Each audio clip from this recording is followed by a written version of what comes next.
Assalamu alaikum warahmatullahi taala wabarakatuh. Salama na amani iwe juu yako ndugu yangu msikilizaji, ndugu yangu mtazamaji wa kipindi chako cha Life Media. Bila kusahau ni mimi hapa ndugu yako Maalimu Abdul Shakur. Leo nimeletea tiba, nimeletea dawa, ni hapo kama unavyoiona. Bwana, dawa hii hapa inaitwa Mwosha Fedha. Huu ndo Mwosha Fedha. Ukisikia Mwosha Fedha ndo huu kama unavyoona. Sasa majani yake haya.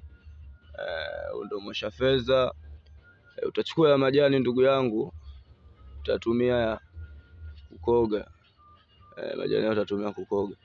Lakini alikadhalika majani haya ukitaka kuipata dawa nzuri, utachuma majani haya, utaenda kuyasindika ndani pamoja na pesa kwenye kitambaa cheupe kisichotumika cha mita 1 au ambao cha kawaida tu.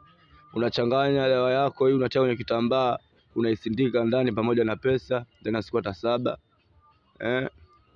Kishafika siku ya 7 unachukua dawa yako ulisindika hii, unaitwanga vizuri, unachia kwenye maji, unakwenda kukoga kwa manuizi.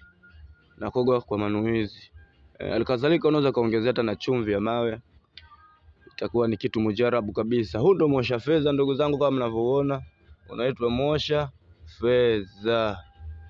Ndio hapa Mwosha Fedha. Asanteni sana, shukrani nyote kwa kunisikiliza na kunifuatilia kipindi changu cha Life Media. Endelea kusubscribe na kucomment na kushare na kulike vipindi, endelea kupata vipindi vipya na uwe wa kwanza kupokea masomo. Asante, shukrani.